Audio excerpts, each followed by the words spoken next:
Tata IPL mini auction జరిగిన తర్వాత ఏ team అయినా ఫ్యాన్స్‌కి షాక్ ఇచ్చిందంటే ఫస్ట్‌గా సీఎస్‌కే టీమ్ అనే చెప్పొచ్చు. అయితే లాస్ట్ ఇయర్ వర్స్ట్ పెర్ఫార్మన్స్ తర్వాత కొన్ని చేంజెస్ చేసి ఈసారి ఆక్షన్ స్ట్రాటజీ కంప్లీట్‌గా చేంజ్ చేశారు. అసలు ఎవరి ప్రశాంత్ వీర్ అండ్ కార్తిక్ శర్మ ఎందుకు వీళ్ళిద్దరికీ చెరో 14.2 ఇచ్చి సీఎస్‌కే తీసుకుంది అనేది ఈ వీడియోలో డిస్కస్ చేసుకుందాం.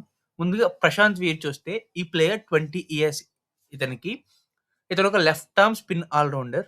జడేజా టీమ్ నుంచి వెళ్ళిపోయాడు కాబట్టి అతని ప్లేస్ ఫిల్ చేయాల్సిన అవసరం ఎంతో ఉంది సీఎస్‌కే టీమ్‌కి.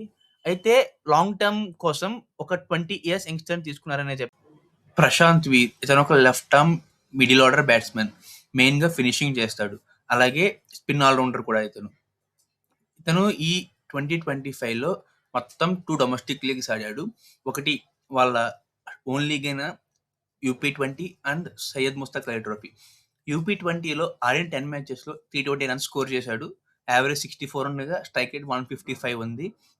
బౌలింగ్‌లో కూడా 8 వికెట్స్ తీశాడు with strike rate 19. Syed Mushtaq Ali ట్రోఫీలో ఆడిన 6 ఇన్నింగ్స్‌లో 112 రన్స్ స్కోర్ చేశాడు. స్ట్రైక్ రేట్ 169.7 ఉండగా 37 యావరేజ్‌తో మంచిగానే ఆడాడని చెప్పొచ్చు. బౌలింగ్‌లో కూడా 9 వికెట్స్ తీశాడు with 16 strike rate and 6.7 economy. అయితే తిను కొట్టిన ఈ రన్స్ అన్ని 6-8 మధ్యలో బ్యాటింగ్‌కొచ్చే స్కోర్ చేసినవని చెప్పొచ్చు. కార్తిక్ శర్మ ఈ రాజస్థానీ మిడిల్ ఆర్డర్ ఎక్స్‌ప్లోజివ్ 6 హిట్టర్‌ని కూడా 14.2 క్రోర్స్‌కి తీసుకున్నారు. 2025 స్మార్ట్‌లో 5 మ్యాచెస్ ఆడగా 133 రన్స్ స్కోర్ చేశాడు.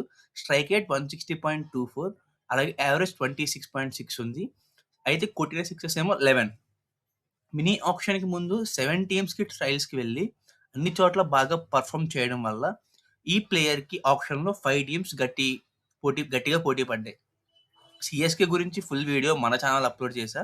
దానికి లింక్ కామెంట్ సెక్షన్‌లో ఉంది. చూడండి ఒకసారి. Thank you for watching. Have a nice day.